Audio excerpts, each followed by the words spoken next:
आज से बिलियन साल पहले जब ये यूनिवर्स एग्जिस्ट नहीं करता था, उस वक्त सिर्फ आलमे अरवाह मौजूद था। अल्लाह ने आलमे अरवाह में सारी रूहों से पूछा कि क्या मैं तुम्हारा रब नहीं हूँ? इस पर सबने कहा बेशक तू हमारा रब है। अल्लाह ने इन सब से वादा लिया और फिर अल्लाह ने कहा कुन, जिसके बाद एक नए दौर का आगाज हुआ जिसे आज हम बिग बैंग कहते हैं। इसका मतलब है कि ये पूरा यूनिवर्स बिलियन साल पहले एक सिंगल पॉइंट से शुरू हुआ, जिसके बारे में अल्लाह ने कुरान में फरमाया है, क्या काफिरों ने नहीं देखा कि आसमान और जमीन एक दूसरे से जुड़े हुए थे और हर जानदार चीज को पानी से बनाया, फिर क्या वो ईमान नहीं लाएंगे? बिग बैंग के बाद इस यूनिवर्स में डिफरेंट प्लैनेट्स और स्टार्स क्रिएट होने लगे। इसी वास्ट यूनिवर्स में अल्लाह ने एक प्लैनेट बनाया, द प्लैनेट अर्थ, जहां आज हम रहते हैं। हजरत आदम अलैहिस्सलाम के इस दुनिया में आने से पहले भी अर्थ पर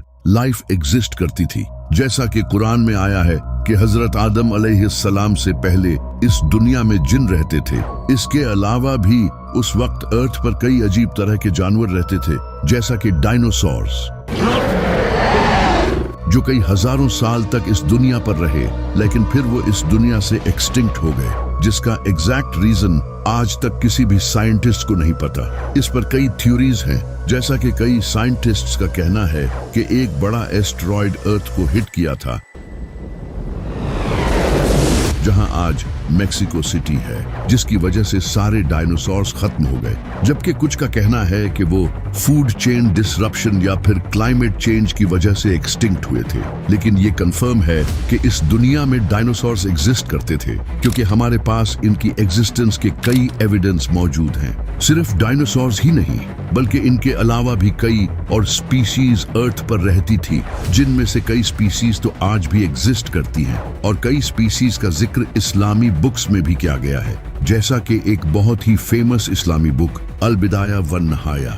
इस बुक में कुछ स्पीशीज का जिक्र है जो कि हजरत आदम अलैहिस्सलाम से पहले की इस दुनिया में मौजूद थी।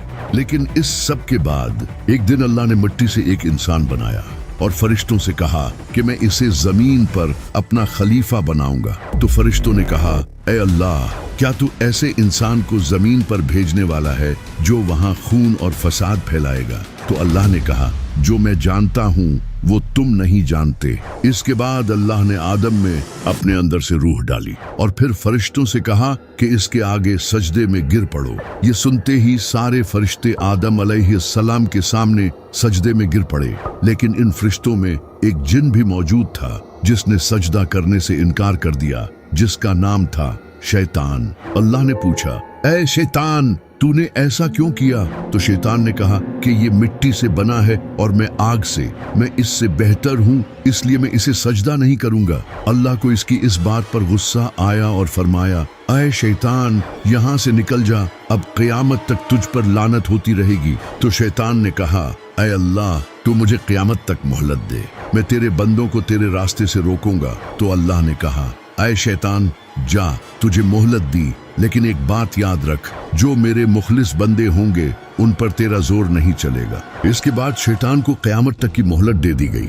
शैतान के सजदे से इनकार के बाद अल्लाह ने हजरत आदम अलैहिस्सलाम और अम्मा हव्वा को जन्नत में छोड़ दिया और कहा कि जो चाहो खाओ, लेकिन एक बात याद रखना, इस दरख्त के पास भी मत जाना। लेकिन शैतान तो शैतान था, इसने इन्हें वर्गला दिया और कहा कि ये ऐसा दरख्त है कि अगर तुम इसका फल खा लो तो तुम फरिश्ते बन जाओगे और हमेशा के लिए जिंदा रहोगे। जिसके बाद हजरत आदम और अम्मा हव्वा ने उस दरख्त का फल खा लिया और फिर इनके कपड़े उतर गए और वो पत्तों से अपने जिस्मों को छुपाने लगे। अल्लाह ने इनसे कहा, क्या मैंने तुम्हें ऐसा करने से मना नहीं किया था? तो हजरत आदम और अम्मा हव्वा ने गिड़गिड़ा कर माफी मांगी। अल्लाह ने फरमाया, अब यहाँ से निकल जाओ। इसके बाद क़यामत तक के लिए इंसानियत का इम्तिहान शुरू हुआ, जिसकी वजह से आज हम सब इस इम्तिहान में आ चुके हैं। इसी से रिलेटेड बुखारी में एक हदीस है जिसमें हजरत मूसा और हजरत आदम अलैहिस्सलाम के दरमियान एक बार छोटा सा आर्गुमेंट होता है। हजरत मूसा अलैहिस्सलाम ने हजरत आदम अलैहिस्सलाम से कहा, तुम्हारी उस गलती की वजह से आज हम सब लोग इस इम्तिहान में आ चुके हैं जिस पर हजरत आदम अलैहिस्सलाम ने कहा, मूसा तुम वो नबी हो जिसने अल्लाह से डायरेक्ट बात की है, तुम मुझे ऐसी चीज के लिए ब्लेम क्यों कर रहे हो जिसे अल्लाह ने मुझे बनाने से पहले ही मेरी किस्मत में लिख दिया था। यानी कि उनका वो सेब खाना पहले से लिखा था और आज वही सेब हम सबके फोन्स के पीछे है, आईफोन्स। iPhone XS।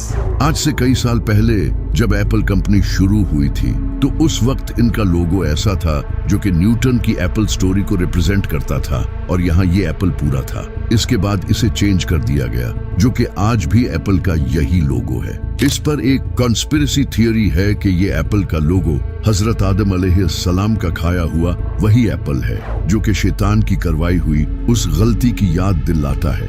इसी पर एक अमेरिकन रैपर पिटबुल जो कि बहुत ही फेमस रैपर है, इसने एक पॉडकास्ट में इसी थियरी को रिवील किया था। Check it out. Out of the Bible, one of the most famous stories is what? Is Adam and Eve. What did Eve bite? The apple? She bit the apple. Look at the logo on your phones. इसी वजह से pitbull आज भी blackberry का phone use करता है जो कि काफी आउटडेटेड है।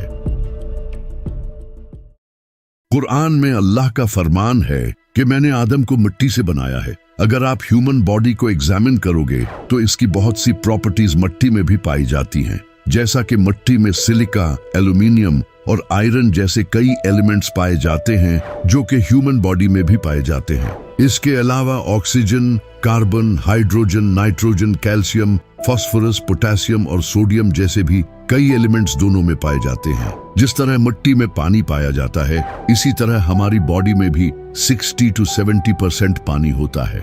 जिस तरह मिट्टी अर्थ के नेचुरल प्रोसेसेस से डिराइव हुई है इसी तरह हमारी बॉडी के कंपोनेंट्स भी अर्थ से जुड़े हैं, जैसा कि प्लांट्स और एनिमल्स जिनसे हम दूध, सब्जियां, फल और गोश्त लेते हैं। जिस तरह मिट्टी में कॉम्प्लेक्स मॉलिक्यूलर स्ट्रक्चर्स मिलकर काम करते हैं इसी तरह ह्यूमन बॉडी में भी टिश्यूज, सेल्स और ऑर्गन्स मिलकर काम करते हैं। अल्लाह ने इंसान को मिट्टी से इस वजह से पैदा किया है कि जिस तरह मिट्टी जमीन से जुड़ी रहती है और इंसानों और जानवरों को फल और सब्जियां देती है, इसी तरह इंसान भी गरूर से हटकर लोगों के साथ अच्छाई करे। लेकिन यहाँ सबसे बड़ा मसला है थियरी ऑफ इवोल्यूशन। अब ये क्या है? 1859 चार्ल्स डार्विन ने अपनी एक बुक में थियरी ऑफ इवोल्यूशन को इंट्रोड्यूस किया। इस थियरी से डार्विन ने ये बताने की कोशिश की कि हम इंसान एवोल्यूशन के थ्रू चिंपैंजी से इंसान बने हैं, क्योंकि हमारा 99% डीएनए चिंपैंजी से सिमिलर है, जिससे ये पता चलता है कि हम इंसान आज से बिलियन साल पहले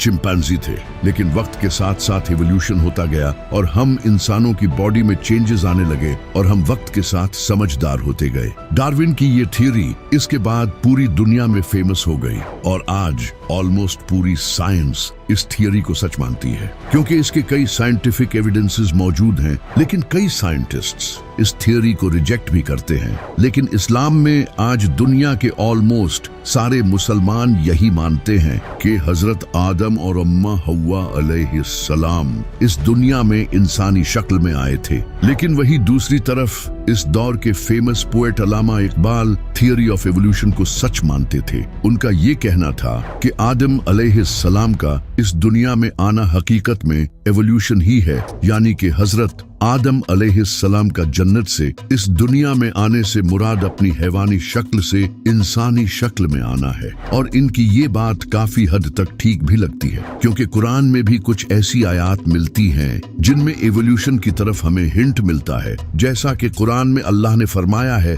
कि हमने इंसान को स्टेजेस में बनाया है, जो कि एवोल्यूशन भी हो सकता है, जिस तरह इंसान भी स्टेजेस में ही बंदर से इंसान बना है। इसके अलावा अल्लाह ने कुरान में फरमाया है कि हमने कई जानदार पानी से पैदा किए हैं, ये भी एवोल्यूशन हो सकता है। इसके अलावा नबी सल्लल्लाहु अलैहि वसल्लम की भी हदीस है। आपने फरमाया अल्लाह ने हजरत आदम अलैहिस्सलाम को 60 हाथ लंबा बनाया था, लेकिन बाद में इंसानों की हाइट टाइम टू टाइम कम होती गई, जो कि ऑफ कोर्स इवोल्यूशन के थ्रू ही हुआ था। लेकिन दूसरी तरफ कई स्कॉलर्स इस एवोल्यूशन थ्योरी को नहीं मानते। सिर्फ स्कॉलर्स ही नहीं बल्कि कई साइंटिस्ट्स खुद इस इवोल्यूशन थियोरी को नहीं मानते, क्योंकि ये इवोल्यूशन थियोरी अभी तक जस्ट एक थियोरी है, यानी कि ऐसा होने के चांसेस हैं, लेकिन ये कंफर्म नहीं है, क्योंकि इस इवोल्यूशन थियोरी में कई फ्लॉज हैं, जैसा कि lack of transitional fossils, lack of observable macro evolution, irreducible complexity और जेनेटिक एंट्रोपी।